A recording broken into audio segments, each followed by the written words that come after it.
to the second Java programming tutorial. The first tutorial was a Hello World tutorial, where we printed Hello World to the screen. That's normally the first one that you print, you do in programming tutorials. And let me see. So what we've done is 3 different classes. Use the first one, use the main. You only have one main in Java to run the whole program, the whole application. Doesn't matter how many classes you've got, it's just one main, and that's why it's got the keyword static.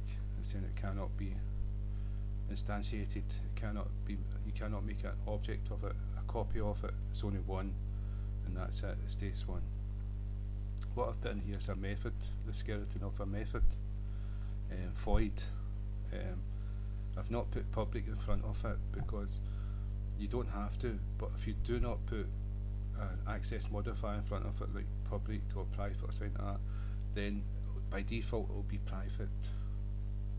And the same with your variables. Now a class, Java is all classes, and so you declare a class with the class keyword, and I've made this public. Inside the braces, everything inside these braces, the start brace and the end brace, is a code within that class. Now we've got data members and we've got methods. That's all you have. And this, let's say these data members are variables. You have integers, strings, floats. The integers you have like bytes, shorts, ints, long, and char. Char is a character, a letter, but believe it or not, it's an integer. It's a code of integers, and when you type that code in, it will produce a letter, it will produce a character. A string is an array of characters. You imagine a piece of string, and you've got all different letters on it. That's an array of letters. Right, so my name would be Charles, 7 letters. I think it's 7. Yeah, 7. And that would be a string of characters. That's what a string is. A float is not an integer, it's a real number. A real number, you don't 1 to 10 is not real numbers, because what happens when you get 5.2? That's more real, more. So that's like real numbers. So it's fractions, decimal points. It's a float, and a float you've got to put an F in. You've got double as well, which is double the size, but we're not going to go into that at the moment. So what you do is you use the keyword int, the keyword string, and the keyword float to declare a variable of that type.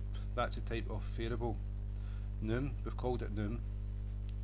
It's of type int, it's an integer. So we've used the equal sign as you do in arithmetic to say it equals 0. We could give it any number we wanted. Then we've got a string, type string, and we give it the name. We called it name, could call it whatever we wanted, and we said it equals Charles. Now a number, you just type the numbers, but a string, it's double quotes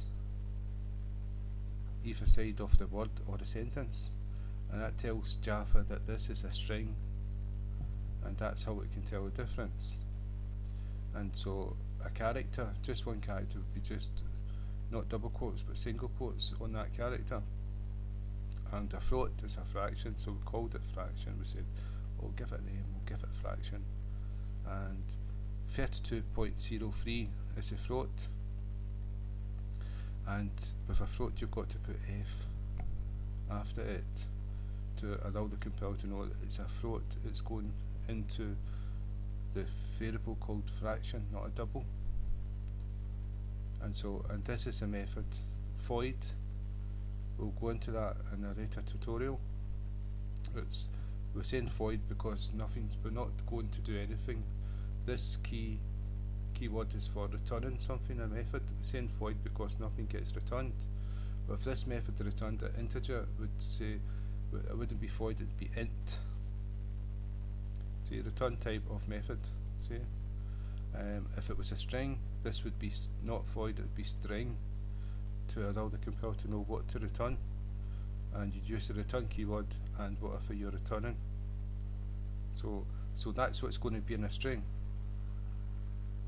And so what we're going to do is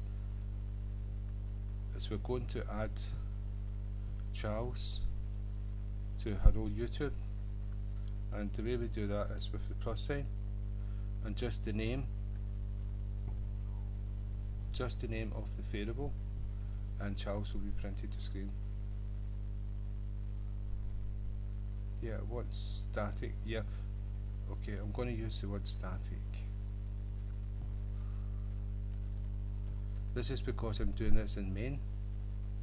Main does not return objects. Static. Hold a second.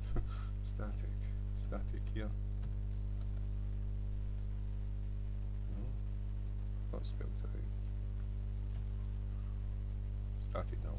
Right, we have to create this variable as static because we're going to be using it inside main, and main is static, and main will not use like non-static variables, but you can use non-static variables in other classes and access them from main that way. And so if we run a program, we're going to go into that. If we run a program and hello YouTube Charles, no space, so put a wee space in here. Hello YouTube Charles, and if we change this name to num, again it's going to want it to be static.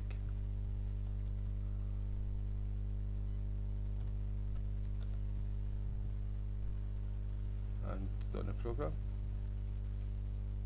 Hello YouTube 0, and so if we change this to 340,